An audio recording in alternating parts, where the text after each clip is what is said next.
जैसा कि आपको ध्यान है, जोधपुर आयुक्तालय की पुलिस संगठित अपराधियों पे चिन्हित करके कार्रवाई कर रही है। इसके पहले भी हमने 20,000 का अपराधी अभियुक्त गिरफ्तार किया था और सूचना मिली थी कि कुछ आपराधिक तत्व यहाँ पे घूम रहे हैं।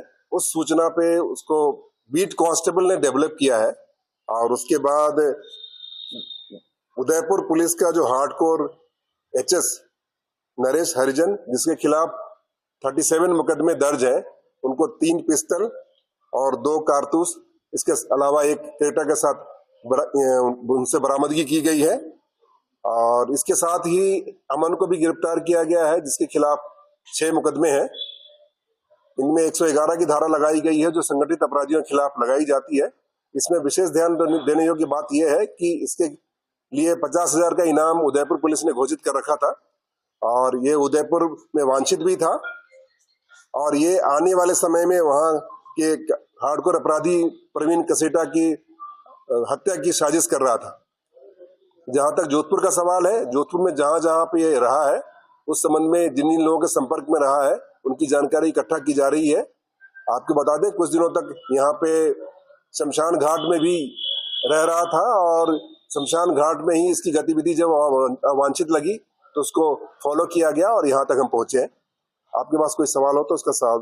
सर, अमन और ये दोनों है जो नरेश, ये क्या सुपारी किलर है, क्या है? नरेश का पहले हार्डकोर अपराधी रहा है और इसका क्रिमिनल बैकग्राउंड रहा है। ये मर्डर के मुकदमे में भी जेल जा चुका है और आने वाले समय में भी ऐसा कृत्य करने की पूरी संभावना थी, जो कि अपने पूछताछ में इसने बताया है। जहां तक अमन का सवाल है, अमन के खिलाफ भी 6 मुकदमे हैं और उसमें भी मारपीट के मुकदमे हैं।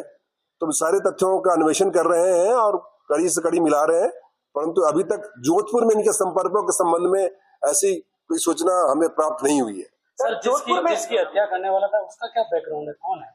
ये अंबा माता थाने का एचएस है और वहां भी उसके खिलाफ भी मुकदमा दर्ज है। जोधपुर पुलिस को इस संबंध में सूचित कर दिया गया। सर, जोधपुर में इन्होंने क्यों अपना बेस कैंप बना रखा था? यहाँ क्यों?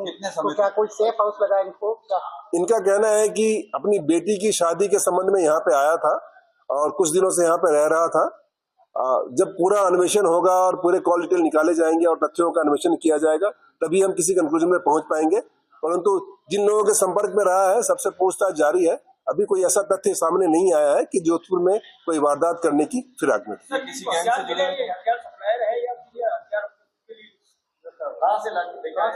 इनका कहना है कि एमपी से हथियार लाए हैं। उस संबंध में अलग से डीसीपी ईस्ट है, उनके नेतृत्व में टीम का गठन किया जा रहा है और हम चाहेंगे कि लॉजिकल कंक्लूजन तक पहुंचे, जहां से हथियार इनको प्राप्त हुए हैं वहां तक पहुंचे, वहां के लोग को हम लेकर के आ पाए। किसी गैंग से जुड़े हुए हैं ये लोग? डेफिनेटली इनका खुद का ही गैंग है और जिनके खिलाफ ये कार्रवाई करना चाह रहे थे वो भी एक पर्टिकुलर गैंग के मेंबर है और हमने जो प्रकरण दर्ज किया है वो भी संगठित अपराध की धारा लगाई है, गैंग के सदस्य रहने की धारा लगाई है। आने वाले समय में भी जो भी इस तरह के आपराधिक बैकग्राउंड के लोग हैं, उनको चिन्हित करके उनके खिलाफ कार्रवाई की जाएगी। ये हमारी प्रतिबद्धता है। जोधपुर में कितने मुकदमे हैं इनके खिलाफ?